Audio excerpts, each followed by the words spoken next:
Behind me is the 2020 Nissan Sentra S, the entry level of this fully redesigned sedan. A lot of you requested I take this one out for a spin, so let's get to it. I've been waiting a very long time for this manual Sentra to arrive so I can try out the drive. As always, I appreciate the request for asking me to unlock different vehicles that you're looking to buy. So as always, guys, do not hesitate to comment in the comment section if you want to see me unlock any vehicles. There is a little bit of a lull there during the pandemic. Our dealership stopped receiving new Nissans, so I had to wait a long time for this one, but here it is. You can see the 2020 Nissan Sentra, fully redesigned this year. I reviewed the SR a handful of months ago, and a lot of people said you wanted to see the manual. This is what's going to become standard. So right now we're checking out the front end, and you can see it does have a nice bold new look to it compared to the 2019s and 2018 models. Everything's been redesigned, and they've added this V-Motion grille, which goes all the way to the bottom of the car. It looks just like the new Nissan Altima that they redesigned last year. Now going to come with your forward emergency braking and your pedestrian detection. So that's going to help you prevent a forward collision, and it will also help with the intelligent emergency braking to decrease your stopping distance if you are in that emergency situation. This standard one, you're going to get just a regular halogen headlights. You have to go up to the top model if you want a better headlight system. However, you can see it's a nice, large, bold headlight which increases the visibility.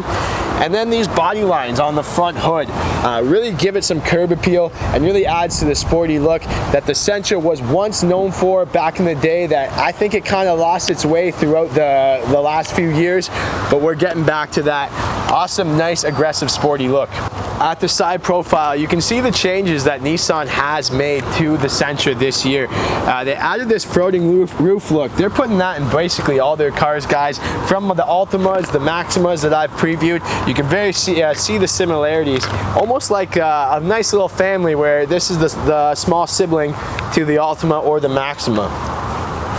16-inch wheels there. That's what the steel covers. It's going to come with these Firestone all-season tires. Front's going to be disc brakes, and then our rear is going to come with the drum brakes. If you want disc brakes all the way around, you got to go up to the next package up, which is the SV, but this one's going to come with front disc and rear drums. The back of this car is very small. It almost has a hatchback look to it as the windshield flows quite far into the back end. Does have our rear parking sensors as well. That's going to help with the Nissan Intelligent Mobility features that we're going to get to in a second, and it does have a backup camera which is going to assist you when parking. I'm actually super excited about the power plant in these new Sentras because it went from a 1.8 to a 2-liter direct injection gasoline engine. So you get a bit more horsepower, 149 horsepower and 146 pounds-feet of torque. I always thought the Sentras were underpowered, but this one, it definitely has a bit more power compared to the older models.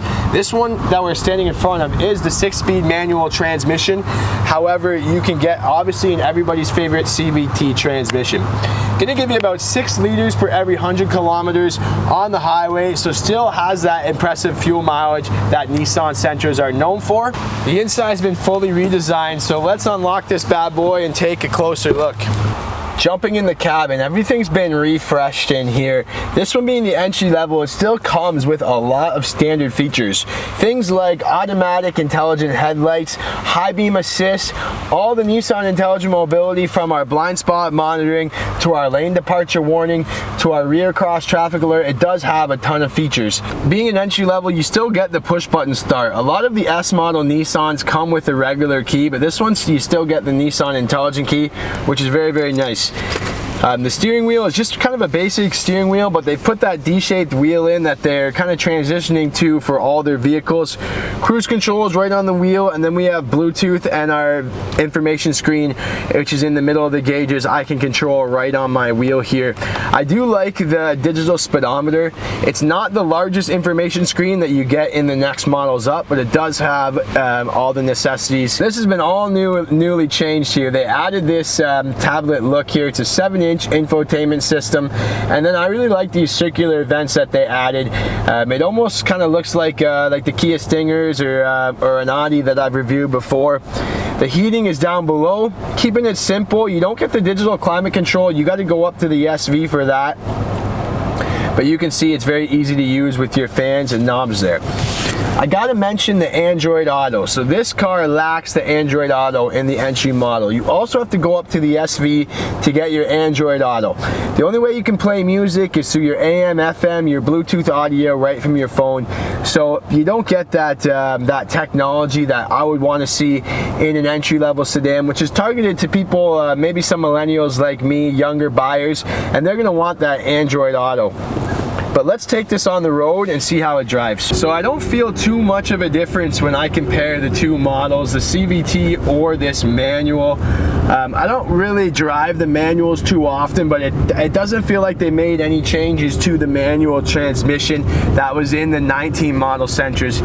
Keep in mind, for every automatic, I sell 50 automatics to every one manual, so it's very hard for me to give a guideline on the manual transmission. You really have to try it out for a handful of months. But what I do at the dealership level, I don't really get a good justification for the transmission. But it seems very easy to learn. Will be good for a young buyer if they're just learning how to drive manual transmission. The car is very comfortable. It accelerates very, very well. No problem accelerating. Takes nice turns. Intelligent trace control that Nissan has with the intelligent mobility, it does turn very, very sharp, and it really helps guide you around bends and turns, which I really like. So overall, I do enjoy the drive. It does take a while for the car to heat up with the heating system. There's no vents in the back, so that's a little bit of a negative for us if you have passengers, but there is a lot of space. It's a nice and easy and smooth drive when you're transitioning through the gears. 94 cubic feet of interior passenger volume back here. There's definitely a lack of things in the back here that normally I talk about. For example, like I mentioned, there's no vents, there's no USBs. A lot of the competitors will have USBs in the back of the center console here. There's no map pockets in the back, so no pockets for any literature, and there's only cup holders in each door, so there's not a lot of storage. You can't even fold the center armrest down here, so there's definitely a lack of things in the back here.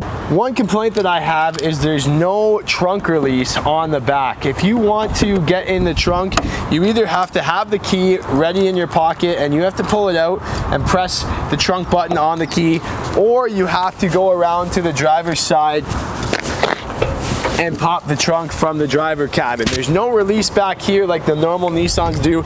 It's a little bit of an inconvenience, especially if you have a handful of groceries or some luggage, things like that. However, you do open it up to an extremely large trunk. That's one of the positive things the Sentras is known for. 14 cubic feet of cargo capacity, and then you have the 60-40 split if you want to fold the seats down. So it does have that intelligent emergency braking, so hopefully as I get close to a vehicle here, it's going to help me apply the brakes. You'll hear all the sensors going off. See that? Now I know to brake, and if I get closer there, it just applied the brake for me. So really I could have kept going and it would have hit it there. So that's it, guys. Hopefully you enjoyed the video of the 2020 Nissan Sentra. If you have any questions, guys, as always, ask me in the comment section below. I really appreciate you requesting me vehicles to unlock, and that's how I know that I'm keeping you happy. So comment, don't forget to give me a thumbs up, and as always, subscribe to my channel if you're new here, Cars Unlocked. Feel free to follow me on Instagram at CVanWeekend and DM me if you have any questions.